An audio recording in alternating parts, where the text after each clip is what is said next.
The Leading Edge Cricket Podcast. Hey guys, welcome back to the Leading Edge Cricket Podcast, episode 26, and today we're getting stuck into a Round 1 2018 County Championship review, as well as the latest IPL action and much, much more. A massive, massive thank you to all those that have either subscribed on YouTube, Android or Apple. And a reminder, if you do want to be notified about exactly when we're dropping episodes, that is how you do it. Subscribe on any one of those platforms to the Leading Edge Cricket Podcast, covering county cricket, IPL, world cricket, and it's one of my favourite phrases, much, much more. I am Rob, one half of the Leading Edge Cricket Podcast, joined, as always, bright and early, sprightly, smiley, maybe a bit achy, by my co-host Rich. Yes, how's it going, Rob? I'm doing great, mate. Talk me through the aches and pains. You've had your first net of the summer. Yeah, I've been so slack this winter. I've got to that point now in my career. It's like, I know where the ball's going to go, just about. So I'm not going to net too much this winter. And so, but I've been knackered up by the fact that our cricket pitch looks more like a boating lake. So it's taken till now to have my first net. But yeah, the aches are there. It's nice. It's like a warm hug off an old friend or an old relative. Nice. That is Once nice. a year you get that. So the first ball you bowled, was it on a 50 pence piece, top of off stump?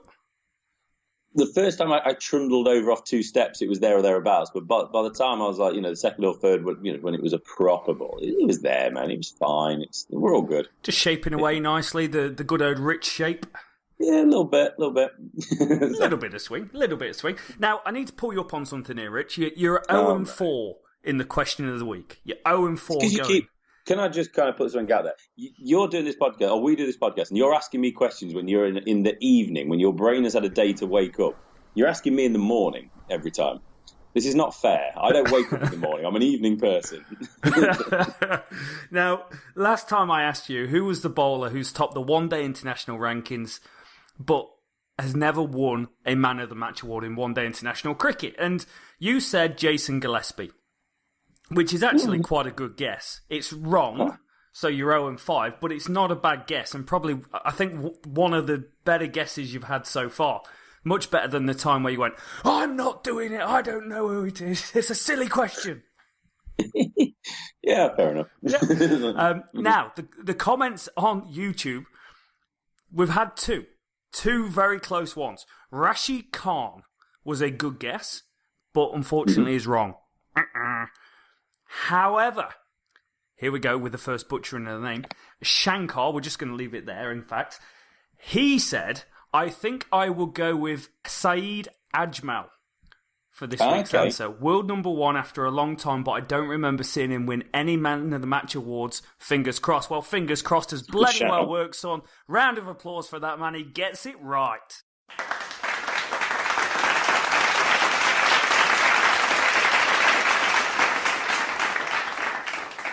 Really? Yes. Is that right? Yeah. Wow. No Man of the Matches. I would never have got that. It's hard. It could be anyone. You've got about 6,000 people that's played one-day international cricket, and I'm asking you to name one. That is true, yeah. Well, I mean, getting to number 1 in the ranking should narrow it down a little bit, but that's still needle in a haystack stuff, isn't it? It is a little bit. Now, today, we've got another question, and we're changing format. We're going across to Test match cricket now, and this is I really like this question. This is the sort of stuff that, it gets me going in the morning, or late in the evening as it is right now. Now, the question is, there has been one Test match in history, in all the Test matches that's ever been played, that's what history means, where 2 opposing captains had the same surname at the toss. The question is, who were the teams? Who were the captains? I'm going to go. I would just, in general, I would probably go for Smith. But then there is. I don't know if there was any overlap with Steve Smith and Graham Smith. Oh, okay, that's a great guess. That's a good guess. That's a solid guess. Like, yeah, I don't know, but I mean that's the thing that comes to mind, and also just playing it safe, Smith. Yeah, it's not. You're walking into a bar trying to get in, and they ask for is your name on the list, and you go, oh yeah, Ben Smith. Smith. Hey, Smith. Eddie Smith. Smithy. Yeah. Smithy. That's a very, very good guess. Now, if you guys think you can do one better, or if that is the right answer, comment on YouTube. Let us know who you think is the 2 people, who are the 2 people who shared that monumentous occasion where they had the same surname. That's incredible. I'm quite interested to see if anyone gets that right. I'm quite interested to see if Rich has got it right. We'll find out next time. Let's kick straight on into it. Cricket news. Right then, let's get underway. So, a couple of opener news in county cricket. So, Dean Elgar, gritty South African opener. We always have to use gritty whenever we talk about Dean Elgar. He's just joined Morne Morkel for a stint at the Oval with Surrey. So, Elgar is going to be in England for the first 2 months of the county season and will arrive in time for the season opener on 20th of April. So, obviously, they haven't got underway just yet. He's 30, he's left-handed, we know that. He's played 49 test matches, he averages 42.58. Or it'd be a little bit more than that. And he's basically coming in for a replacement for the recently injured Aussie Mitch Marsh. It does seem like every single Australian that was set to sign a contract somewhere has either ended it because of certain reasons or become injured. So I don't know what's going on there. But nice move for Surrey again. Really good signing. The fact that they've just signed Morne Morkel and Dean Elgar in the space of about a fortnight is ridiculous. Yeah, it's a top signing. One thing that strikes me as interesting, okay, so Dean Elgar is a class act at the top of the order. Did superb, got 141 out against the Aussies in the third test. The other thing, he signed for 2 months, right, to play a bit of county cricket. Does that still lead the way to Virat Kohli playing county cricket this year before the India tour? That's the question.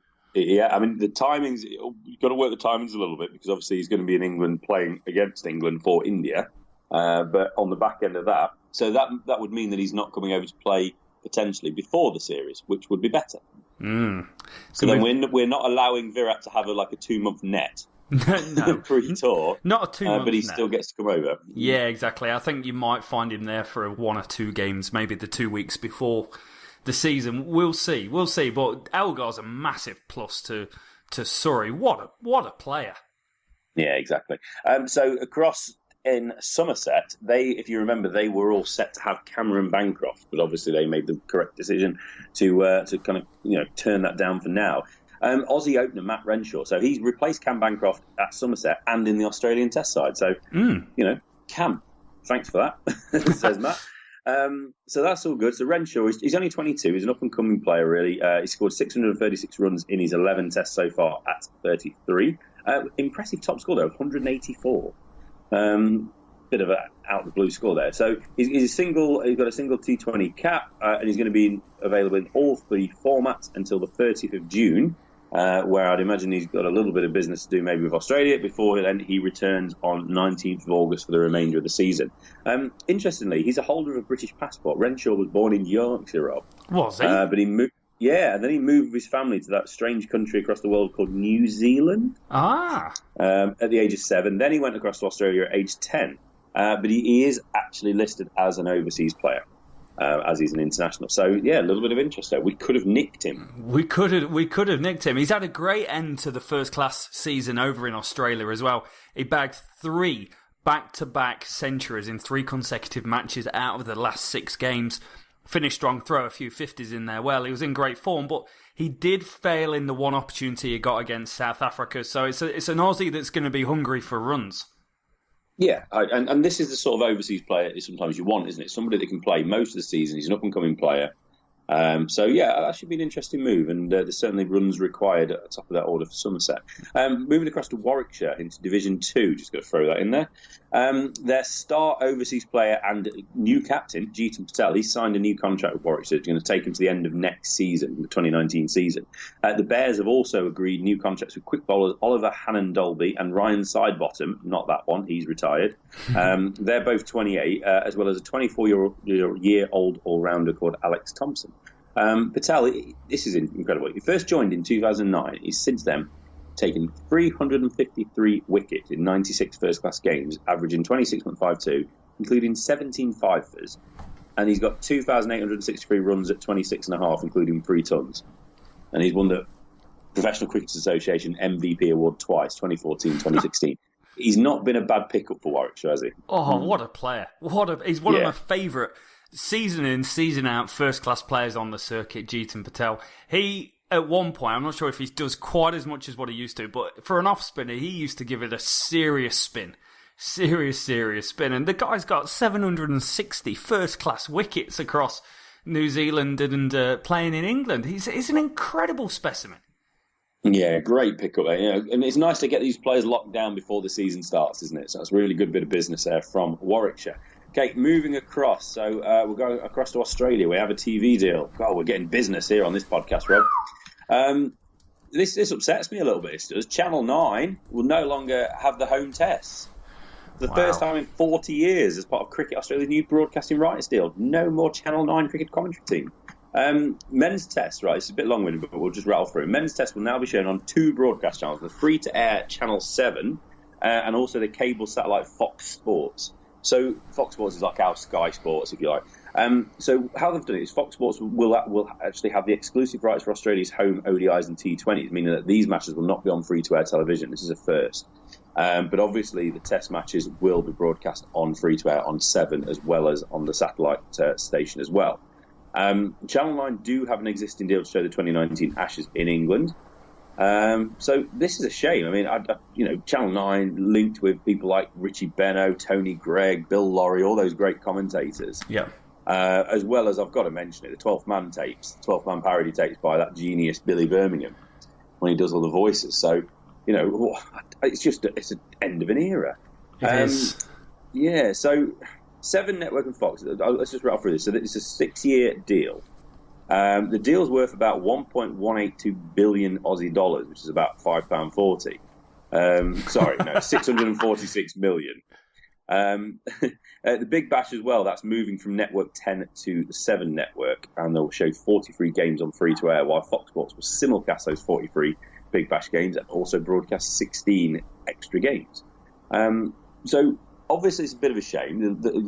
Free-to-air is losing a little bit of cricket, but at least they have retained that deal where, yes, your paid broadcaster is getting the games, but also you can still stick it on wherever you are and watch it on free-to-air. So that's good stuff. The new deal also means Australia's national women's team will be shown on free-to-air television for the first time, with both 7 and Fox broadcasting all home tests, ODIs and T20 every summer for the next 6 years. So, mega bucks deal, but not the worst deal in the world, really, considering it's still going to stay free-to-air.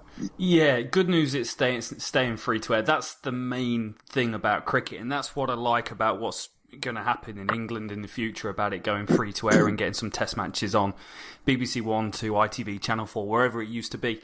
It's about giving the observer, the supporter of cricket, and young kids on those long summer months the opportunity to watch some cricket and then go in the back garden, oh yeah, I'm going to be Tony Gregg, or yeah, I'm going to be David Garrett. That's what cricket on free-to-air TV is all about. That's where support comes from in the future. That's how you build generations on generations of people watching a sport, and that's where the next Joe Root comes from. It's got to be free-to-air.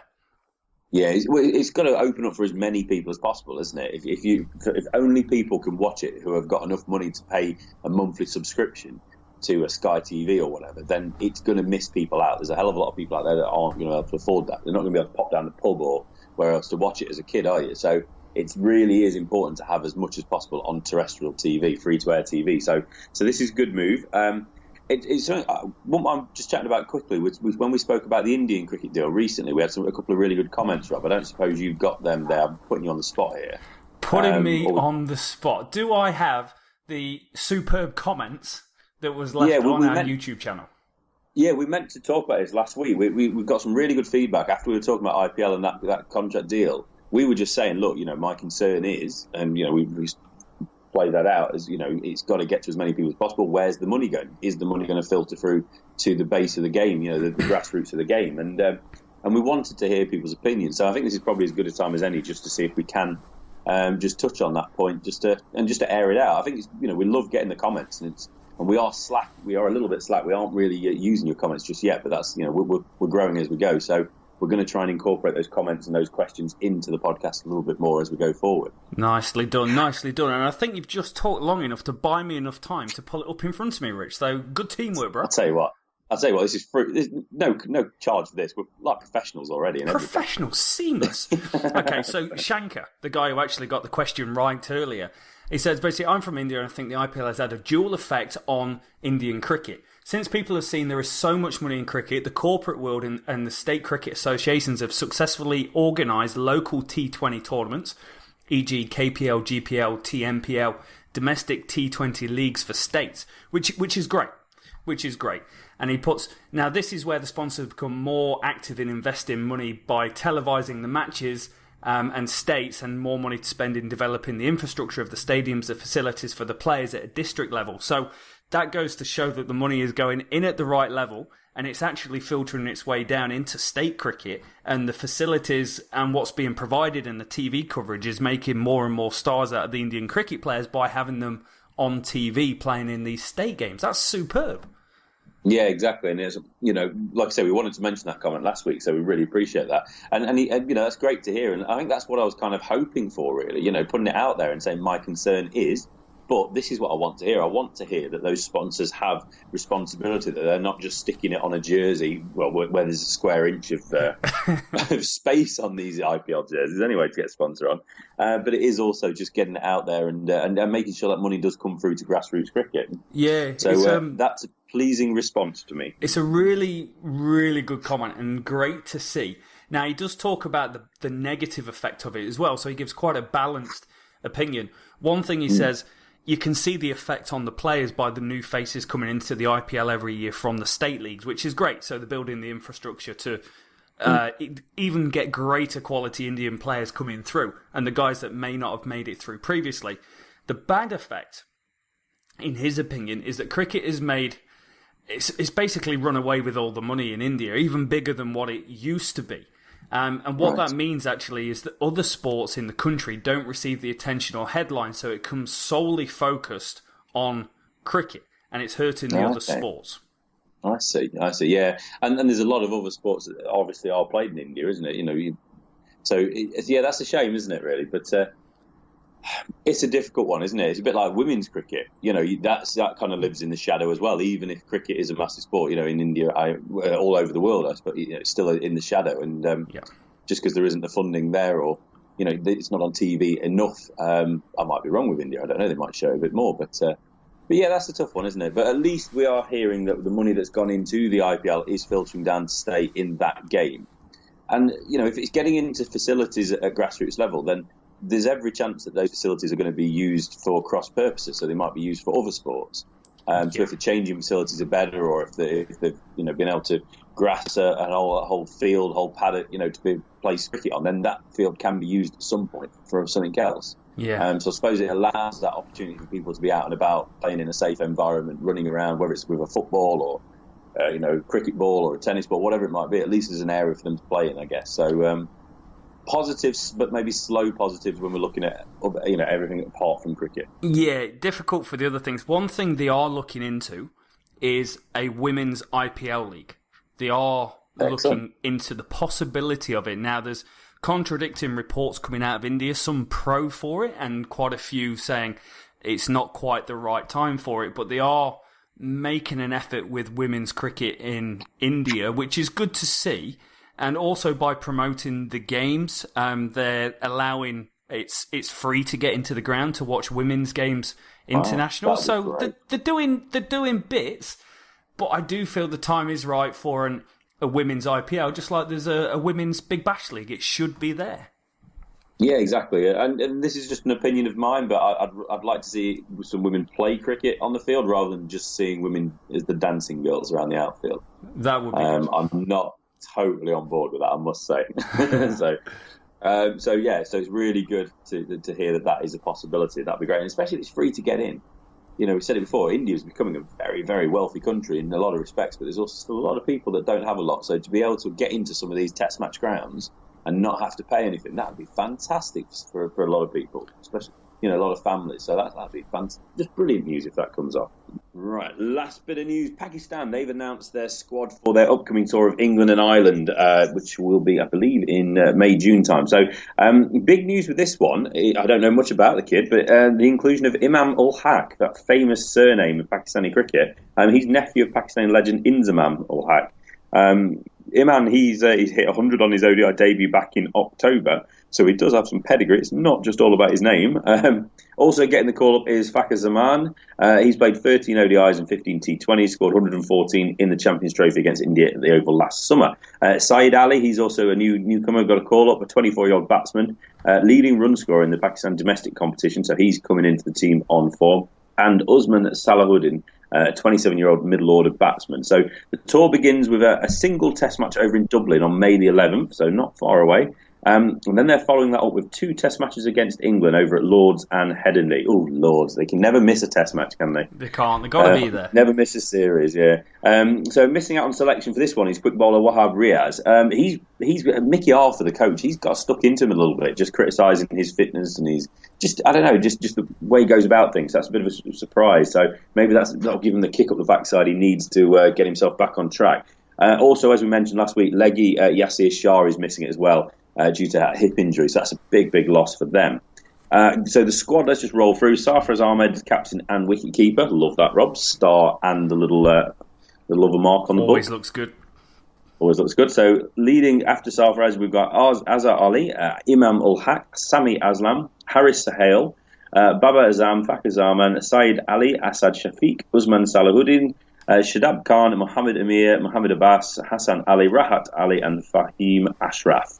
So all the names in there. Mohammed Amir is in there. We spoke quite a while ago now talking about how he was considering taking a bit of a backward step from Test cricket. So it's good to see that he's included in this. That's important in my book. And also some names in there that have actually performed really well in the recent PSL. People like Hassan Ali, Rahat Ali, and others. So yeah, looking forward to that, Rob. Yeah, it's going to be a good series. I think everyone's going to want to see Imam Ul Haq play. Inzamam was such a cult figure in cricket for so many years, the overweight man that got run out more times than anyone else or ran other people out. It'd be interesting to see how he goes. His first-class career, he averages 34. Just the 4 centuries from 34 games played. And he had a very average not end to the season, but limited A cricket. He's played a lot of that during January and February and had a really long string of bad form. And played one-day international over in New Zealand, where he got 2. So a bit of work to do there. Looking forward to seeing Fakhar Zaman. I think he's an absolutely top player. Not quite played Test cricket yet for them, but he's solid, man. He averages 41 in first-class cricket, 50 in List A cricket, 45 in one-day international cricket. He's a machine. He's a genuinely got the ability to be a top world-class player in 3 formats. So he's going to be my pick for top run scorer on the series for Pakistan. Oh, don't start telling me we're going to stop predicting. It's only 2 test matches, Rob. We might get both rained off at this rate, so I'm not going to worry too much about it. They could well do. Mohammed Amir's an interesting one as well, especially what's going on. He's so young. He had the time out of cricket. We've spoken about him before in previous podcasts. This is a biggie for him being in England, especially if he wants to kind of put his name on that world stage again, going, hey, I'm really good. I've done it in 3 different formats in England. It's a great spectacle for him to put his name really high on a pedestal and go, hey, look, I'm good here. I'm worth a T20 contract. I'm worth a one-day contract. I'm worth a first-class cricket contract if he doesn't want to play white ball. I expect big things from him as well. Yeah, it'd be nice to see, I assume this will be the first time he's come over since his ban, or have I missed something? Maybe I have, but it'd be interesting to see him come back anyway. But yeah, it's going to be interesting. It's going to be a nice warm-up to the summer, isn't it, in England? It's going to be really interesting to see Pakistan go off against Ireland. Yes. Especially if it's not the warmest of May days. When they are playing, it might be a little bit tricky over in Dublin. Wouldn't you just love to see? It's Ireland's first Test match ever since they got granted Test match status, and wouldn't you just love to see a cold, dreary Irish morning and Pakistan batting in? Just let Ireland have a go at them. Yeah, bless them. They'll be wearing about 4 jumpers, won't they, the lads? So that'll be a bit of a culture shock if it is. But let's hope, fingers crossed, we get some sunshine in this English summer at some point. Sorry, just that's the sirens going past again. And then I think I'm living in South Central LA, but no, just Newark. Right, that's Pakistan's squad. Obviously, when we get the Ireland squad and the England squad, we'll bring those to you. But I think that's mopped up the news. So let's jump on. Should we get the IPL roundup? IPL time. Right. So we picked it up last time. Just the sixth game had just been played. We're pretty much just through the first section. So let's pick it up. So what have we missed since we last spoke? The seventh match, my pick, Sunrisers Hyderabad went off against Mumbai Indians at Hyderabad. Mumbai Indians batted first, 147 for 8. Evan Lewis, 29 of 17. Yadav, 28 of 31. And Kieron Pollard, 28 of 23. With the ball for Sunrisers, Sandeep Sharma, 2 for 25. Billy Stanlake, we'll speak about him in a minute, 2 for 42. And Siddharth Kaul, 2 for 29. I like Cool. That's what I wanted to go to Cool for his name.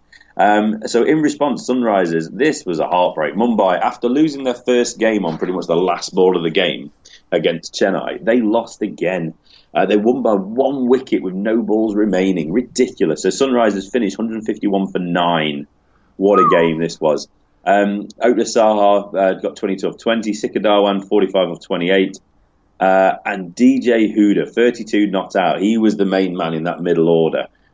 He got him over the line pretty much. They left it very late though. Aussie seamer Billy Stanley, he came in after his 2 for 42. He came in and he hit a 4 off the last ball of the game to clinch it. So going from 75 for 9, Huda, he hung around.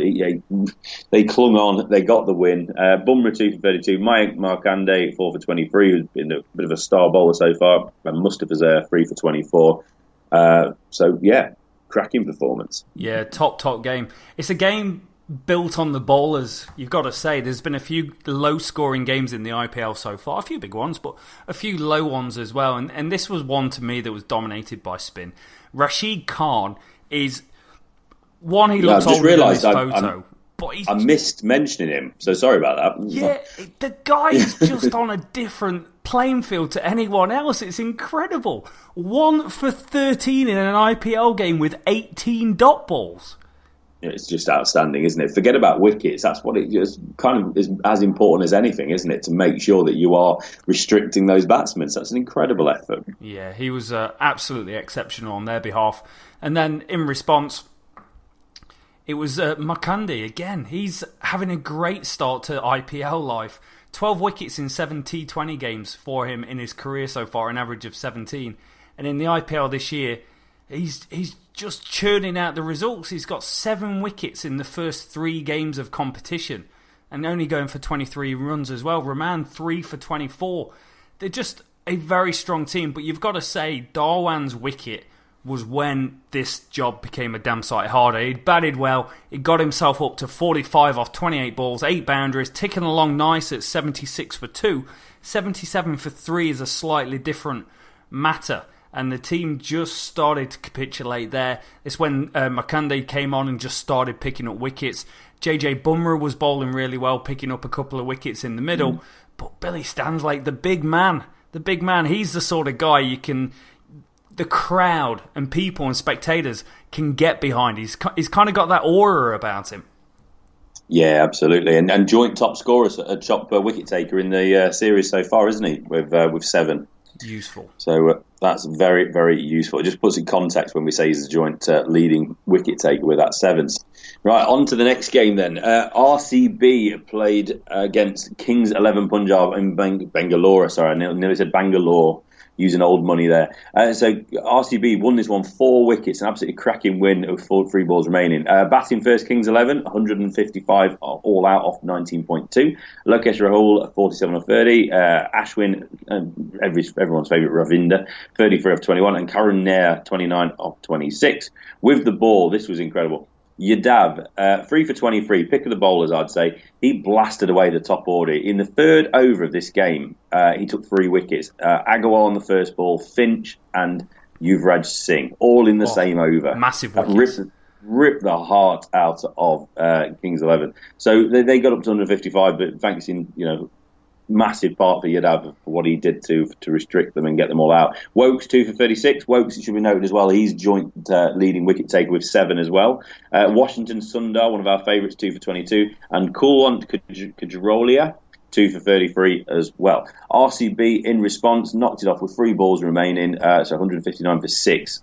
What a lineup they've got. If they all fire, these guys could get about 400 one day.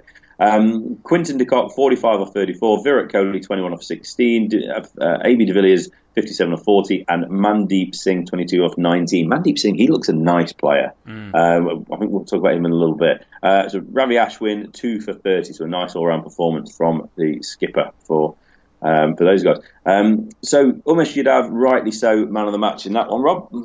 Yeah, very, very rightly so. It's a huge thing. If you can blow away 2, 3 and 4 in the batting lineup when you've got Aaron Finch and Yuvraj Singh in that, absolutely worth your weight in gold. So top effort by just by him to get those wickets. Huge for RCB to pick up a win as well. Much needed.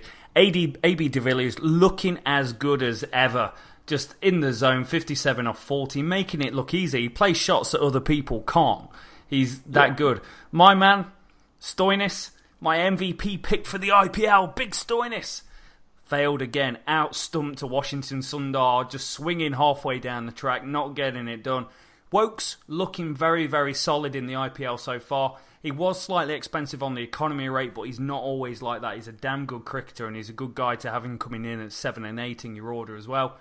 Brendan McCullum failed. That was a bit of a shock, but it was a bit unlucky. He picked out backwards square first ball, laced it, but picked out backwards square. The right team won. I picked RCB for the title, and this is the start of things to come. Yeah, definitely. It's a good performance. It's a good win. And Ravi Ashwin, he's played so well. He's a Kings 11 captain, isn't he? And with the ball as well. I don't know if you've seen much of him, Rob, so far, but he's bowling a lot of leggies. Yes. At the moment. Yes. Which he's really got those variations going at the moment, hasn't he? Yeah, he's so talented. So talented. He can pretty much bowl whatever he wants. But what a thing to his arsenal, not just in T20 cricket, but you put him in a test match arena where he can bowl genuine leg spin, genuine off spin, a genuine googly, a top spinner, a flipper. The guy can do it all, and he can probably open the batting for you as well. He's got it all. So, right, on to the next game. We're back to Mumbai. Mumbai Indians against Delhi Daredevils, a battle of the big cities here. Delhi Daredevils won this one by 7 wickets on the last ball. Heartbreak for Mumbai as well. They've played 3 games and they've lost basically on the last ball or the penultimate ball all 3 times. Fine margins. They could have been 3-0 and instead they're 0-3. So a tough start for one of the big favourites, really, Mumbai. So in this game as well, big scoring game, 194 for 7 off their 20 for Mumbai. Yadav, 53 off 32. Evan Lewis getting the runs, 48 off 28. And Ishan Kishan, 44 off 23. With the ball for Delhi, Trent Bolt, 2 for 39, looking good. Dan Christian, 2 for 35. And Rahul Tewatia, 2 for 36. All pretty decent ball. And 194 for 7, though. That's a good score. You've got to back yourself. You're going to win that game, aren't you? You're getting 194 for 7. Not quite. Delhi Daredevils ended up 193, 5 for 3. Thanks in main part to a fantastic knock from Englishman Jason Roy. 91 not out of 53 balls. Unbelievable knock. Obviously man of the match. Rishabh Pant, 47 off 25. He's starting to make that run. He's starting to make a name for himself. And Shreyas Iyer, 27 not out. He got him over the line with Roy. Krunal Pandya, 2 for 21 for Mumbai. A tough loss for Mumbai. Mumbai were looking good in their innings, but stumbled in those slog overs. 194 for 7 was a decent score, but if they had got it up to, let's say, 220, might have just been too much. But obviously they couldn't, and good win for Delhi. Very good win for Delhi. I think Mumbai are struggling. They're not quite sure what their best batting lineup looks like. You look at this and you've got Pandya coming in at 6 and 7, the Pandya brothers. You've got Kieran Pollard in the lineup this time. He's been promoted. Sharma comes down the order. They are flipping and flopping trying to work out what is their best lineup. It wouldn't surprise me if you see a bit of this again, because it did work. The scoring rate was better. 194, 9.7 and over. Much, much better. Top 3 all got in. What they missed was that last few overs of absolute carnage to put them through to the next score. They had 166 off 15 overs. And, you think, if we could score 12 and over from here, because we're already going at a hell of a rate, let's up the rate. What, in fact, they managed to do was just click at a rate the whole time. They weren't able to accelerate after a great start where they had 100 off 8.5 overs. That was... Yeah. It's a great score. but it could have been more. And you'd look at it and they'll look back and they'll go, yeah, we might have lost 1 or 2 in the field. We might have bowled a couple of bad balls, but also we should have probably scored 10 more runs than what we got on the board. Yeah, and there's a few question marks going around with Rohit Sharma as well, isn't there, with his scoring rate and the fact that he's not really got going yet as the captain. No, he hasn't. 18 runs off 15 balls in this game, 11 and 15 in the 2 games previous. It's not his finest hour as a cricketer at the moment, but one thing's for sure, the guy is absolutely world class on his day. But there is a difference between one-day international cricket where he's got double hundreds and T20 cricket. So it's a watch this space. There's only so many losses they can take before they have to make changes, and you can see they're trying to chop and change and trying to make it work. And I was happy to see Ishan Kishan go 44 off 23 balls. That's the start they had. But then you look at everyone else down the order and you go Sharma 18 off 15, Pollard out first ball, Pandya 11 off 10, Pandya 2 off 3, next guy 4 off 5, next guy 4 off 3. So it just all that hard work at the top of the order was just put away in those last 5 overs, unfortunately. But the credit has got to go to Jason Roy for an absolute top. It's a coming of age innings for him in the IPL. He's not done this in the IPL. He's done this for England in one-day international cricket. He had that incredible 180 against the Aussies. But this is next level for him as a T20 cricketer. He struggled T20 cricket playing for England. This is huge. 91 not out, seeing it all the way through as well. That's a massive achievement, batting all 20 overs. I know it's only 20 overs, but 20 overs going at that rate is not an easy thing to do, and he deserves all the credit that's been thrown his way. Yeah, and he should lock his place down for a little while as well, shouldn't it, as well, with that knock? So certainly buys him some time to have that opportunity. So cracking win for Delhi. On to the next game. We had Kolkata, the Knight Riders, playing against Hyderabad, my team, Sunrisers. This was played in Kolkata. Sunrisers made it 3 for 3, Rob. Flying, mate. Oh, good old Sunrisers. You know your cricket. Yeah. Orange Army's going. So KKR 138 for 8, pretty low scoring affair this one. Aussie Chris Lynn 49 off 34 with Dinesh Karthik 29 off 27. I'm pretty sure I accidentally called Karthik Murali Karthik last week. I don't know where that came from. I think you did. I think you got called out on YouTube for it as well. I should hope so. Look, there's a lot of names going around here, all right? so, I think I was thinking Murali Vijay for some point, for some reason, but hey-ho. Right, so that's what we said. 138 for 8 for Kolkata, Lynn 49, Dinesh, everybody, Karthik 29 of 27. With the ball for Sunrisers, Bhuvaneshwar Kumar 3 for 26, Big Billy Stanlake 2 for 21, and ex-KKR bowler Shakib Al-Hassan 2 for 21. In response, Sunrisers made pretty good work of this. Over remaining, 139 for 5. Saha 24 off 15. Captain Kane Williamson 50 off 44. That man Hassan 27 off 21. And Pathan 17 not out. Sunil Narine 2 for 17. And Chawla 1 for 20 off his 4. So some really good bowling from Narine and Chawla. Obviously the spin was tricky, but apart from that spin, it wasn't tricky. So not quite enough for Kolkata there, and a great win for Sunrisers, and Billy Stanlake gets that man of the match. Yeah, Kolkata as well, they kind of strike me as a team not quite sure what the best lineup is. You see Narine down the order, Tapper opened in this innings.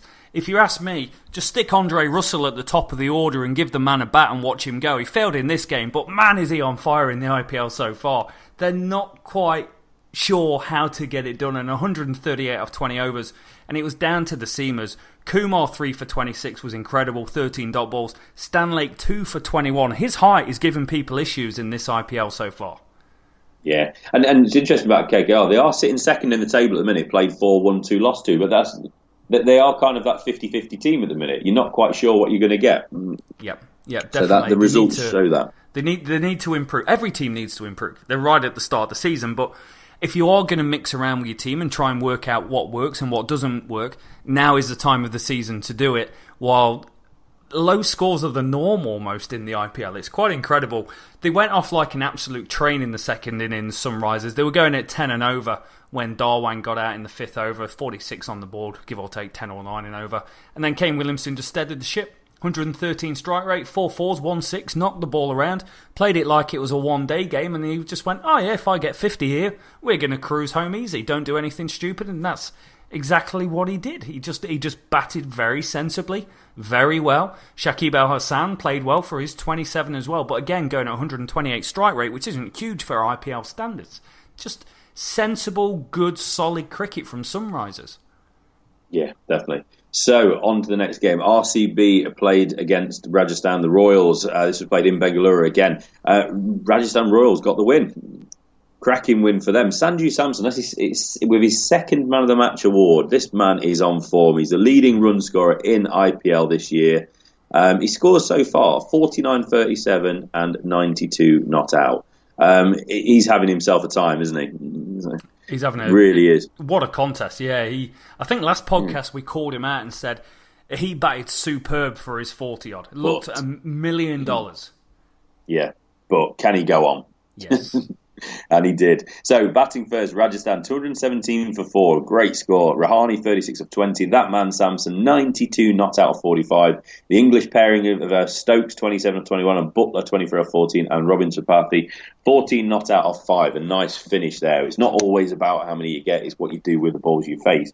Chris Wokes, 2 for 47, and Yuzvendra Chahal, 2 for 22 with the ball. In response, RCB just could not quite get going. The big boys got a few runs again, but they didn't quite get it going, did they? Like I say, Deccan, 26 of 19. Virat Kohli, 57 of 30.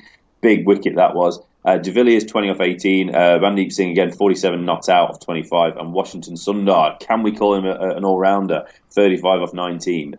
2 for 22 for Gopal, the leggy. But Sanju Samson, man of the match for Rajasthan, and a great win by 19 runs. Yeah, top win. It's one of these are the scores that you want to see in the IPL, don't you? You want to see teams scoring 200 and 217 for 4, 10.85 and over is absolute worldy of an innings by the guys, and everybody chipped in. Samson was superb. A strike rate of 204 for his 92 not out, 10 sixes to go with 2 boundaries. That's incredible. Yeah, top stuff. So, moving on, Game 12, we're over in Mohali. So, Kings 11 played against CSK, the Super Kings. So, Kings 11 batting first, 197 for 7. Rahul, 37 off 22. Chris Gale, some bloke. Is he an up-and-coming young lad, this Chris Gale? 63 off 33? Never heard of him. Not heard, but... So, where's he been? Where's the big boy been? So, 63 off 33, he's just business as usual. Agarwal, 30 off 19. Yuvraj, 20 off 13. And Nair, 29 off 17. With the ball for Chennai, Imran Tahir, 2 for 34. And Shardul Thakur, 2 for 33 off 3. So in response, Chennai just fell short, gave the win to Kings 11 by 4 runs. So they finished 193 for 5. So frustrating. Rayudu, 49 off 35. MS Dhoni, 79 not out of 44. And Ravi Jadeda, 19 off 13. Andrew Ty picked the bowlers 2 for 47. Rightly so, Chris Gale got man of the match. But I'll be honest, because he got the win, Chris Gale got man of the match. But MS Dhoni, this knock was incredible. The man's got a bad back. The physio's coming out on the field. He's hitting it to all parts. He did everything he possibly could. He put that team on his back and he almost won. It was an incredible effort from MS, but congrats to Kings 11 on the win. Yeah, good win for Kings 11. They definitely needed it. Good to see Chris Gale in the outfit. He missed the first 2 games, assumably through selection, because he had a pretty poor IPL last year, and people are like, he's 38, he might be on his way out. But it just goes to show there's life in the old dog still. 63 off 33 balls, 7 fours, 4 sixes, a 190 strike rate. Top knock from him. And adequately supported all the way throughout. Lakesh Rahul with 37 going at 168 strike rate all the way down. Nair, 170 strike rate for his 29 down the order. They all just chipped in. And no bowler was really spared. Everyone bowled and was going at 9 plus and over. So it was a good team innings to get 200. And 200's got to be the benchmark where you want to go. And when you get 200, you don't want to be losing games. And they didn't. They just had enough to get across the line. Rayudu batted very, very well for his runs, but he was run out from an absolute lightning piece of fielding by Ashwin at extra cover. And I never thought I'd say that, but he swooped down, picks up the ball, bang, nails down the direct hit and sent him back. And for 49, he gets his jug avoidance. Yeah, definitely. It's probably worth mentioning, actually. I can't stand listening to the guy on commentary, but when Kevin Peterson, did mention about the fielding, though. He talked about Ashwin. The fielding in Indian cricket has just improved exponentially, hasn't it? It's just fantastic compared to, with all due respect, what it used to be. So Ravi Ashwin swooping in and running a man out, that's a great little summary of how improved the fielding has become because of things like IPL. Yeah, you're definitely right. And out of the game, you've got to feel for Dhoni. Like you said, he put the team on his back. He put the team on his back that much. He had the physio out trying to just get him through those final overs. And you look at it, and they were 163 for 5 with 10 balls left, and they ended up on 193. They scored 30 off the last 10 balls and just ended up 4 short. So they'll be gutted with the result, but it's not all doom and gloom for Chennai. No, not at all. Apart from the fact that they can't play at the home ground. Other than that, minor detail. Yeah, exactly. No, they're getting there. Right, so the last game we're up to is the Kolkata Knight Riders against Delhi Daredevils in Kolkata. So, and Kolkata, this is a pretty comprehensive win. Won by 71 runs with 5 and a bit overs to spare. So Kolkata are 200 for 9 in their 20 overs. Chris Lynn again making a start, 31 off 29. He's warming up his Chris Lynn. Uthappa 35 of 19. Rana 59 of 35, and Andre Russell 41 of 12. This man was smashing it. I honestly thought we were going to get the fastest ever 50 for the second time in this tournament. So great effort from them getting up to 200. Tawatia 3 for 18 in the wickets again off his 3 overs. Trent Bolt again 2 for 29, and Chris Morris 2 for 41. In response, Delhi Daredevils 129 all out. Ouch. So the only notable scores here was from 2 men: Rishabh Pant 43 off 26 and Glenn Maxwell 47 off 22. Take away those boys, very, very little after that. Sunil Narine 3 for 18 and Kuldeep Yadav 3 for 32 off 3.2. Top bowling from there. Nitesh Rana with man of the match for his 59 for Kolkata. Comprehensive. Very comprehensive. I've got to give a shout out to Trent Bolt, and I think I saw a stat that his first 10 balls of the innings were dot balls. That's ridiculous. Which is incredible for a team that scored 200. And it was a good 200. Chris Lim went just over a run a ball, a little bit slow. Etapa came in, he batted at 3 this time, chopping and changing in the order again. Picked up 3,584 strike rate.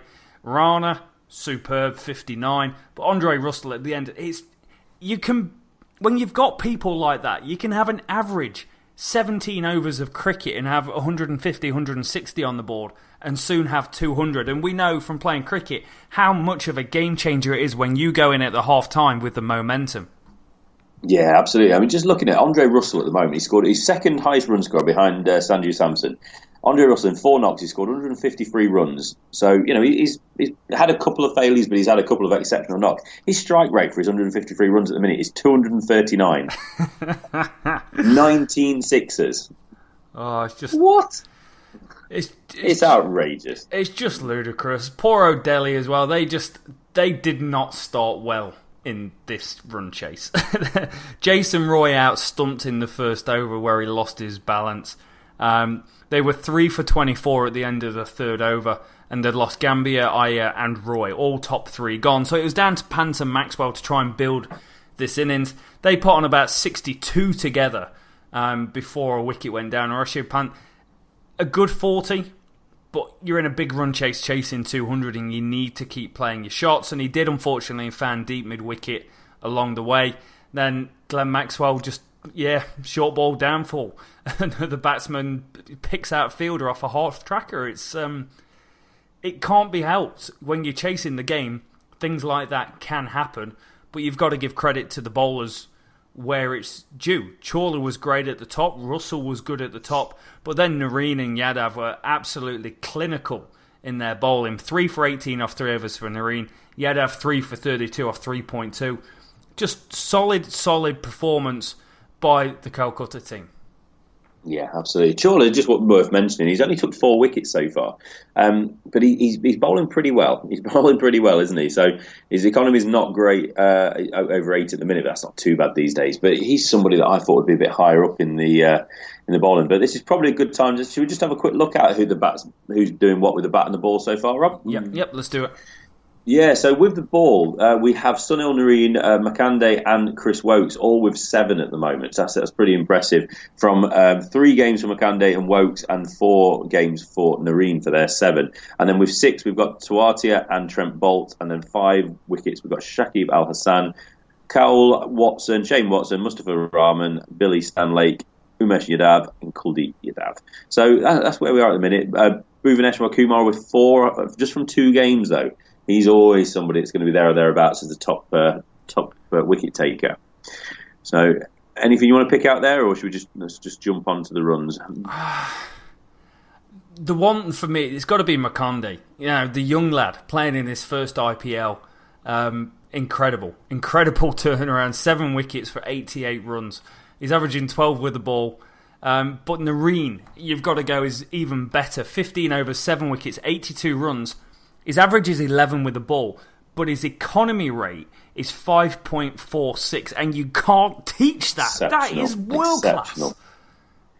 Yeah, it amazes me. I mean, we admitted, look, we've not followed this tournament as closely as we could have done in the last few years, but it absolutely amazes me the cricketer that he has become. Sunil Narine, he's not only with the ball; he's a top order batsman in IPL as well. Yeah, he's had an class. Yeah, exceptional time of it. So he's doing it. He's doing really well. Shakib Al Hassan, I like him. He's bowled well for Sunrisers. I'm being a little bit biased here. I apologise. And who else? Rahul Tuatia as well. I've watched him a couple of times. He's looking good. So there's some really impressive performances. We're about at the quarter point, aren't we? So it's interesting to see where we are. So if that's the case, we're looking. We could have some high wicket takers in this tournament. Yeah, more wickets than I expected. Actually, I expected more of a run fest, but not this year. No. So with the bat, we've already mentioned Sanju Samson in 3 knocks. He's got 178. Andre Russell is second at the minute with 153 runs from 4 knocks. Rishabh Pant 138 in third place, closely followed by Rahul for Kings 11 in third with 135. Zikadar 130 runs. Nitesh Rana 127. Yadav 124. A.B. de Villiers 121. I still haven't mentioned Virat Kohli. Where is he? So we've got to go a couple more places. Rayudu, 110, MS Dhoni, 109, and then we get Virat Kohli, 109, as well as, I'm just going to wind people up here, Murali Kartik. Sorry, guys. Sorry. Dinesh Kartik with 109 as well. So, we only go down a couple more places. Mandeep Singh, 106 runs, after Chris Lynn and Nair. So, the runs they're starting to get there, but there's only a couple of players so far that are starting to consistently put it together. Sanju Samson's the main one with 3 knocks. Andre Russell, as well as he's done, he's not quite been as consistent as we'd like each game, but I think we can live with that. Yeah, when we're seeing him blasted to all parts. Yeah, Pants become Mr. Reliable in that order, scoring 30, 40 every time. And A.B. de Villiers is down in 8th or 9th on the list, but 120 runs from 3 innings with a top score of 57. He is constantly chipping in every single game and looking like $1 million. And now, Rich, I'm going to ask you a question that you're not going to know the answer to. Who has the highest strike rate in the IPL this season? I thought I'd already said this. Yeah, well, Andre Russell. No.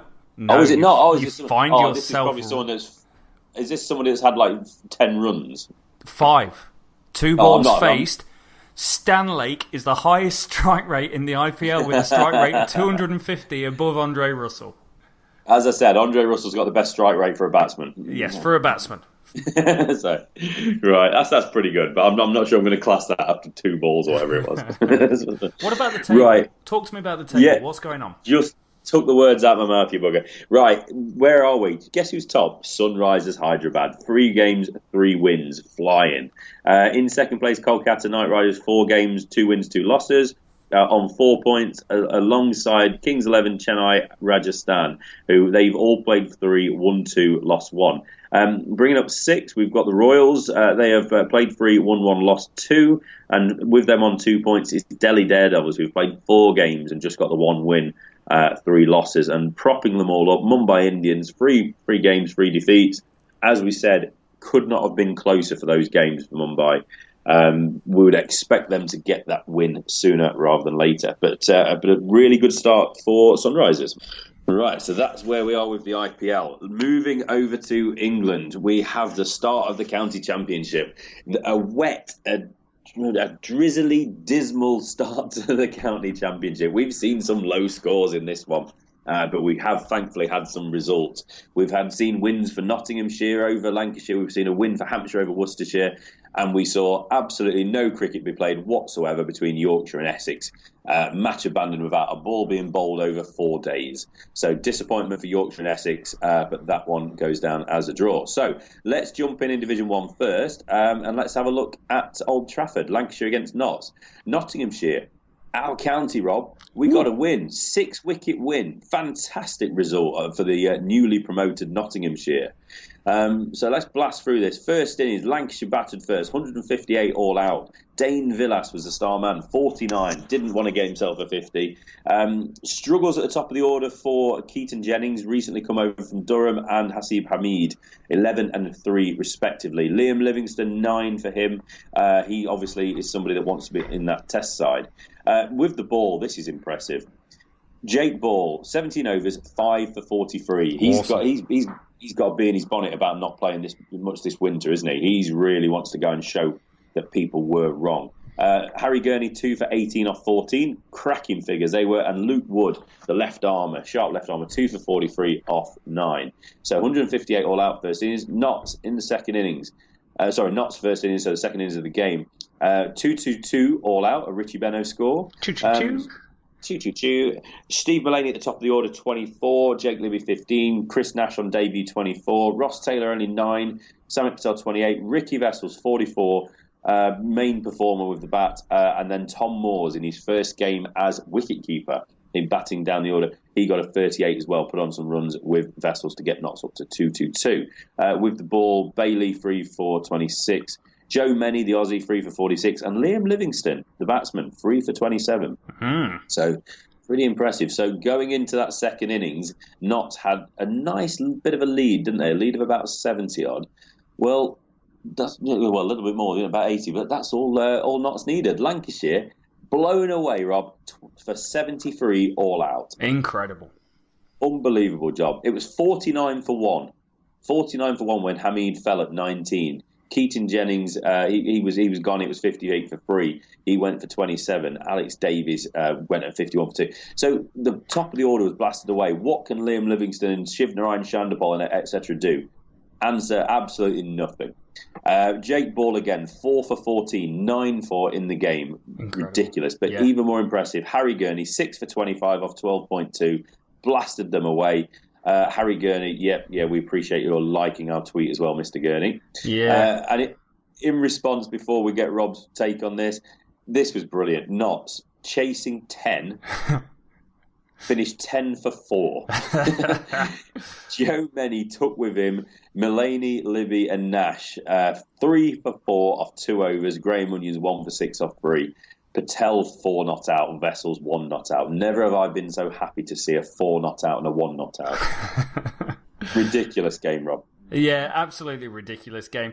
But a good old school English game of county cricket on a bit of a seamer. The ball was swinging around, and what you saw was a lot of dismissals, and it sounds stupid, dismissals where people were got out rather than getting themselves out.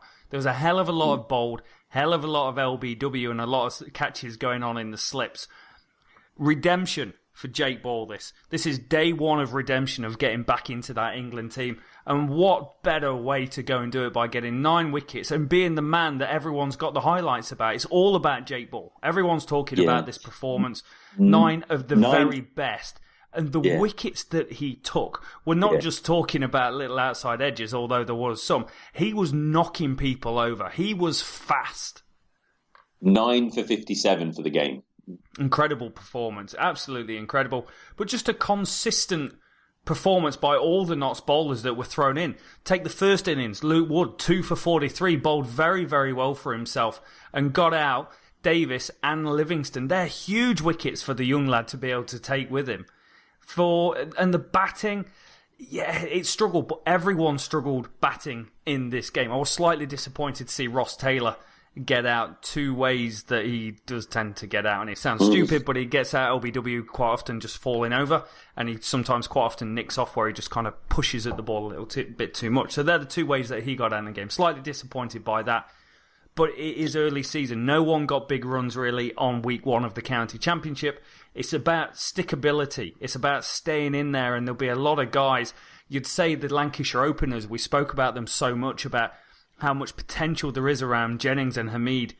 Jennings came here to get back into the England team. Failed week one. Hamid wants to get back into the England team after a poor last year, after previously playing international cricket. Again, failure. To me, he seems a guy who gets too much in a bubble about defence, and he's not rotating the strike or anything else. Yes, he's an opener. Yes, it's a wet English county day at the start of the season, but he doesn't seem like his game has progressed from where it was a few years ago, and that's why he kind of gets stuck into these ruts. But that's my expert opinion.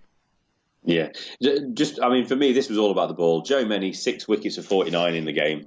We already mentioned about Jake Ball, what did I say, 9 for 57. And also, really should mention Harry Gurney as well. Yes. He's got 8 for, I think it's 43 in the game. Yeah. 8 for 43 and 9 for 58. Ridiculous. And Joe Menny as well, like I said, 6 for about 40 odd as well. Just ridiculous bowling. It's early season, isn't it? You know, it's a tough one for batsmen. You want to come out the traps and score some big runs. But, 49 for Villas, 44 for Vessels. That's it. There's nothing else. One thing I must say about the wickets that Notts lost.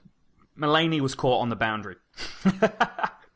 Nash got stuck halfway pulling and just kind of looped the ball up in the air. So that was slightly disappointing. Libby got a decent ball, got squared up from Menny swinging the ball and seaming the ball away. Ross Taylor nicked off to Onions, and Onions and Menny are going to cause most teams problems with that new ball this season. They're a really solid outfit with the ball. And you've got to say, so are Notts. Like Luke Fletcher he had a good game, 6 overs 16 in the second innings, as well as 1 for 23 off 15, just consistently there or thereabouts. Yeah, nice for him to be back as well after the incident last year with his heading the cricket ball. So, right, that wraps that one up. So, that's kind of the main game, I think, in our mind. So, that's the one in the books, won by 6 wickets. So, over to Hampshire against Worcestershire. A tough first game back in Division 1 for Worcestershire, this one. Hampshire won by 196 runs in the end, but at least we got a few more runs in this game. So, just rattle through this one a bit quicker. So, we got Hampshire first innings, James Vince, 75, star man. But also Gareth Berg down the order, 75 not out as well. So they're the main performers. Hashin Amla down at number 5, 36. Pick of the bowlers, Joe Leach, 4 for 42 standard, and new signing Steve McGoffin, 2 for 61. Daryl Mitchell, your man Rob, 2 for 21, and Tong, is it Gareth Tong? I forget his name, yes. 2 for 61 as well. So that was a good start, 290. Considering what's been going on around the county in this first week, 290 is a solid score. Yeah. Worcestershire, in response, struggled. 211 all out, Mitchell at top of the order, 21. My man, Joe Clark, 20, batting down at number 5, which is a bit of a surprise to me. But it was Ben Cox, the wicketkeeper batsman. Is he the wicketkeeper batsman? Oh, we spoke about so many cricketers recently. It is, isn't he? 65, top scored, and Ed Barnard, 40 as well. So that's a good batting lineup, really, with guys down the order making runs. Kyle Abbott, 3 for 45. Fidel Edwards, 2 for 45. Ben Wheel, 2 for 46. Gareth Berg, 2 for 46 as well. So sharing the wickets around there. So Hampshire, what can they do? 2-4-4 all out in their second innings. Runs again for Amler, run out by Barnard for 36. Riley Russo, 29. 51 for Kyle Abbott. They really are sharing the scores around. James Vince, only 12 if we're on England watch. Sam Northeast, he's had a bad day. 4 runs in the second innings, followed up 17 in the first. Not the best start for him. Again, we've shared the wickets. Joe Leach, 3 for 55. McGoffin, 2 for 60. Tong, 2 for 40. And 2 for 57 for Barnard. Worcester, they just couldn't get anywhere near. They were all out for 127, so losing by 196 runs. Head, 45 not out in the middle order. 35 for Mitchell at the top. Clark, 15, and that's pretty much it. 4 for 45 for Abbott. A big game for him. And Fidel Edwards, 3 for 33. So a really convincing win for Hampshire. Tough going for Worcestershire on their first game back in Division 1. It is. Now, I can't remember where I said Hampshire will finish on the season, but I feel like calling an audible because I look at this team. and if it stays intact for the season, I'm like, wow, this is a very, very strong team. James Vince did what James Vince does. James Vince was absolutely classical, and out of all the players that played on round 1 of the county championship, his 75 will be the prettiest 75 that you see. 14 boundaries, a runner ball on the first game of the season, and then got cleaned up. Such a shame. It's total James Vince, but his knock and Berg's knock was absolutely instrumental to these guys getting in such a strong position. Amler will feel like he threw it away on 36 a little bit, and North East will be disappointed with how he did. But Leach and McGoffin look like two solid bowlers for this team, for Worcestershire. So it's not all doom and gloom for Worcestershire going down after coming up last season. Yeah, absolutely, buddy. Yeah, there's a lot of hope for Worcestershire. We spoke about how good their young players are, so they're going to be looking to those guys to really step up. So let's get over to Division 2 then. 3 games were played in this one. Warwickshire, Sussex, that was a drawn game. Middlesex, Northampton, Middlesex got the win, and Gloucestershire beat Kent. So let's dig into these ones. Warwickshire first. First innings for Warwickshire, 299 all out. Pretty good score again. Ian Bell, that man, he forever churning runs out. He got 70 at number 3. Tim Ambrose, the wicketkeeper, 81. And then a couple of knocks here and there. Keith Barker, 25. Wright, what's his name? Ollie, not Ollie Wright. I want to call everyone Ollie at the moment. But he got 27 at number 11 as well. So with the ball, Ishan Sharma, 3 for 53, decent. And the Kolpak Visa, 4 for 56. Great performance from him. And so what do we get there? 2-9 all out. Sussex, 3-7-4 all out. Great response. Visa, that man again, the first century this season. It's David, isn't it? David Visa, 106 off 105 balls, batting down at number 9. Ben Brown, 91, batting at 6. So some good scores there from those blokes. Really, really good performance. This is ridiculous, though, Rob. I'm sure you want to talk about this. This is a man who should be called Ollie. 8 for 80, Ollie Stone. Yeah. Off 22.5 overs. Incredible figures from that man. That's a proper spell. So decent effort there, but rain got in the way on this one. Warwickshire could only get to 87 for 3 in their second innings. Sussex did not bat again. Dominic Sibley, 42, not out. Bell, 10, nothing really much going on there. Ishant Sharma, 2 for 16. So frustrating one there, but some cracking runs, especially for the Sussex boys. Yeah, definitely. Always disappointing when you see a game just limited to 3 days. So the whole of the first day was just called off, and it makes it very hard to get a result, and you need some incredible spells of bowling like you saw in the Nottinghamshire game where you blow team away in 90 minutes. It's just incredible, but it's the old school Warwickshire. It was Bell and Ambrose getting it done, putting on a really, really decent partnership for the team. Without that, they looked struggling. I was a bit disappointed. Sam Hain, we spoke so much about him over the winter and previous podcasts. He wasn't able to go on. Rhodes, coming in from Yorkshire, he had an average first game of the season. Ishant Sharma looked as good as ever. Dangerous, 3 for 53 off 20 overs. And Visa, as you said, picking up 4 wickets. For Sussex, it was all about batting points. That's what they wanted to get. They knew there wasn't going to be a result in the game, so they just wanted to go out there and get on with it. And they did very, very well, getting up to 374, which meant actually out of the game, they picked up 12 points as opposed to Warwickshire's 10. And Visa was just incredible. Just putting his hands through the ball, 14 boundaries, 3 sixes, just what you need. Sharma chipping in towards the end. Brown, 91 runs. Really, really good effort. But Ollie Stone, 8 for 80. You might find yourself at the end of the season going, they're the best bowling figures on the season, because 8 wickets in an innings does not happen every single day. He'll be absolutely chuffed to bits with his performance. He was bowling fast. Really, really fast. I was impressed with what I saw on the highlights. A few times you could say, yeah, a bit or suspicious shots, but it's the pace that's causing the problem and the bounce. He was really bending his back, and it's great to see someone that's obviously worked very, very hard get some results.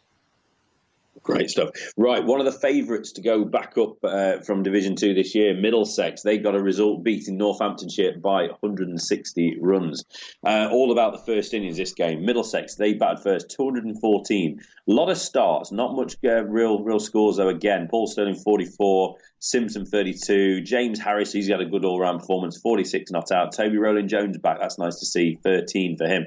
Ben Sanderson 4 for 42 at the top of the order, but new signing from Notts, Brett Hutton 5 for 54. A great debut for Brett Hutton, or at least did he go on loan to them last year? No, I don't think he did. I can't remember now. Anyway, let's not worry about that. Top bowling from Mr. Hutton.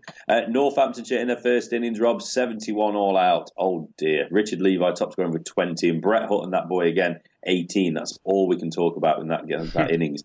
Tim Murtaugh 4 for 27, Roland Jones 1 for 35 with the new ball, and then James Harris pops up, first change, 5 for 9 off 5.2 to go alongside his first innings not out, 46. That's not a bad start to the year for him, is it? Yeah, great day. Yeah, Middlesex took advantage, second innings. They were all out for 159, obviously everywhere in the country, difficult conditions, on and off, stop-start games, but 159 on top of the 214, put them in pole position. Holden at the top of the innings, 33. And then lots of just little scores, teen scores, 10 scores, single figures, but Tim Murtaugh at 11, 31. So that certainly did help. Put on 30 after the last wicket. So Ben Sanderson 1 for 21, Bracewell 3 for 31, Hutton 1 for 39, couldn't quite do the same in the second innings, and 3 for 38 for Proctor, and Richard Gleeson, the guy we spoke about a bit, 2 for 25. So they were the guys that got the wickets. Northamptonshire needing about 300 to win, were 142 all out, sadly. Newton at the top of the order, 44, Alex Wakely 26, Richard Levi another 20, 23. Tough old day. 4 for 36 for Murtaugh, one wicket again for Roland Jones, and 4 again for Harris. James Harris 9 for 48. We've seen some ridiculous figures to start the season. We have, mate, and that's as good. This is the James Harris. It's like the Andrew Flintoff Test match, mate. It's the Harris show, right? He top scored with the bat in the Middlesex first innings with 46, which, when you work your way through the scoreboard, was the top scorer of the game. So he got the highest score of the game, and then went on to pick up 5 for 9, as well as 4 for 39. So he's had an absolutely incredible thing. One of the funny things about James Harris is he's 27 years old. He started playing county cricket when he was 16 years old at Glamorgan. He's played a hell of a lot of cricket over 10 years. And you've got to say, there's not many better consistent performers in the first-class game than him. And he can bat at 7 in first-class cricket. So you never know if there's something in the future in the England lineup. Whether he's got enough pace, he isn't the quickest bowler. But great performance by them. I do worry for Northamptonshire. That batting lineup looks very, very fragile. I know it's early season, but it still looks fragile to me. I was disappointed with Ben Duckett. I really wanted to see him come back into the county game, get his head down, score some runs, and put himself back into contention after a bit of an iffy sort of winter. Unfortunately for him, he wasn't able to really add any value to his team at the top order. Murtaugh got him out for 9 in the second innings, and in the first innings, Murtaugh got him out for 6. So he really average performance by Northamptonshire. And this was one where I woke up and I was like, oh, excellent, 300 runs to win. They've got a day. This could be an interesting day's cricket. 38 overs. Absolutely blown away by what you've got to say is the best bowling attack in the league. Tim Murtaugh, Roland Jones and Harris, absolute top quality. Yeah, decent performance from Middlesex. Just worth noting, Alex Wakely, the Northampton captain, his comments after the game, basically just saying it's bowler's paradise and always going to be difficult to score runs. However, it was both four same sides. Ultimately, Middlesex bowled better than we did. But he also adds that he thought that the pitch was slightly underprepared and probably too soft to play first-class cricket. There were 2 balls going past the edge every over, and you always thought there was probably one with your name on it. So obviously, we do need to just, as good as some of these performances have been, especially with the ball, we probably just need to kind of, for everybody, just say that early season conditions probably not quite right for batters at the minute. So bowlers, for once in the world game of cricket, bowlers are actually getting the best of it. So we're not going to criticise that too much. Right, the last game that was played was Kent against Gloucestershire, and we had a Gloucestershire win by 5 wickets. Not a run fest in this one, Rob, by any stretch of the imagination.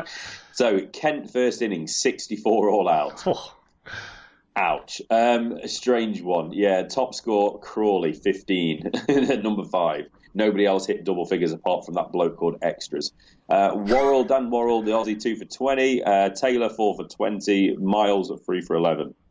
So shared it out, but certainly just ripped through that Kent order. Gloucestershire batting first, 110 all out. I mean, to be fair, that's almost double the first innings score. So you can't complain too much.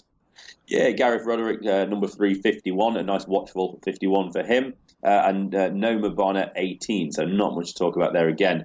Henry, your boy, the Kiwi, 4 for 33 and 3 for 19 for Stevens. Moving on, the third innings, this is where Kent won the game. 153 for Kent, a big score, not taking the mick too much, but in the context of the game, this was a big score. My boy Dan Bell Drummond at the top of the order, a tough 61 off 63, top stuff there from him before he was trapped LBW from Higgins. Crawley again, 32, he made a bit of a start. Rouse, 21, and Henry, 14. With the ball, Higgins, star man, 5 for 22. He took away the key men for these guys. Worrell, 2 for 25 again, and Taylor, 2 for 49. So again, wickets being shared about. Gloucestershire, to finish the game off, 108 for 5. So nice, consistent innings for them. Howell, 52. Is it Benny Howell opening the batting, 52, not out. And Roderick again, 26. Lost a few wickets on the way, but they got over the line thanks to that knock from Howell. Henry again, 3 for 37, and Stevens, 2 for 39. So, what do you got to say? Not the most runs ever. Not the most runs ever. No play on day one, which is always a strange situation. And I think what we're saying about the captain saying about the pitches not being right for first-class cricket or what you expect.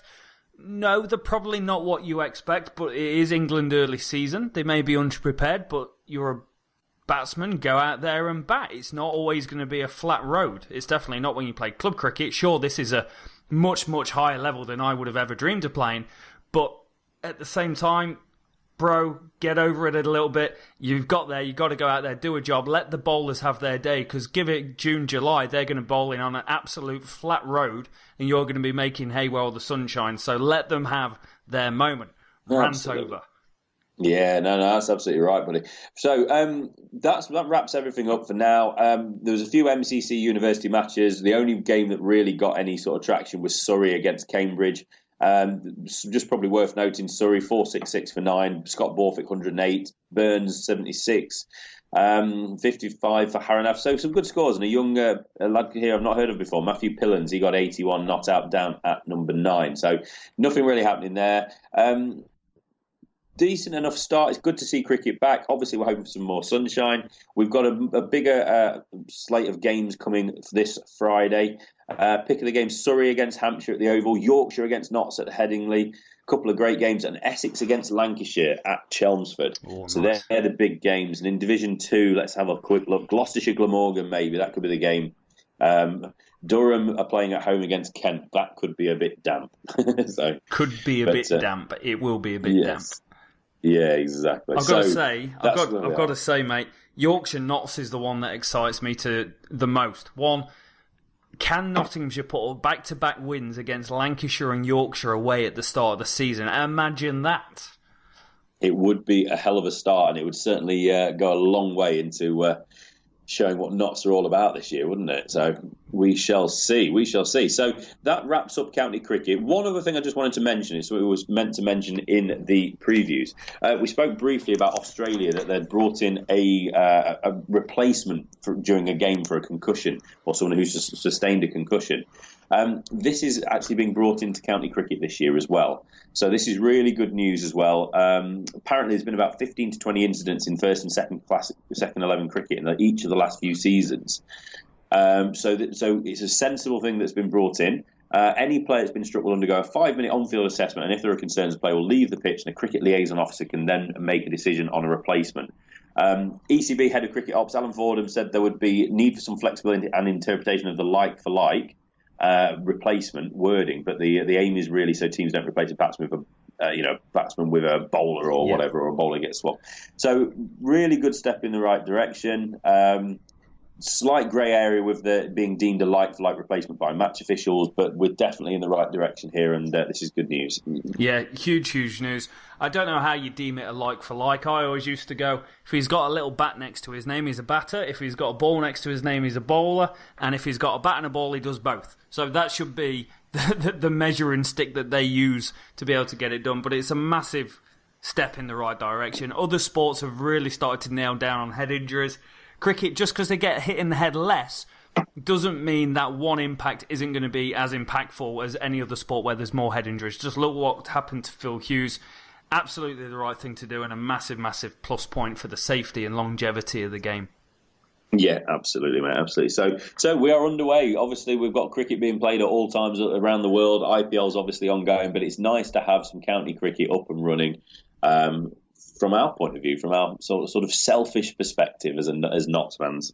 It definitely is. Guys, you guys have been legends as always. Thank you so much for all the support that you put in our way on the channels. It's much appreciated. If there's ever anything you would like to see talked about, make sure you comment on YouTube or on the Facebook page, or send us a tweet, and we'll make sure we pick it up and have a discussion about it.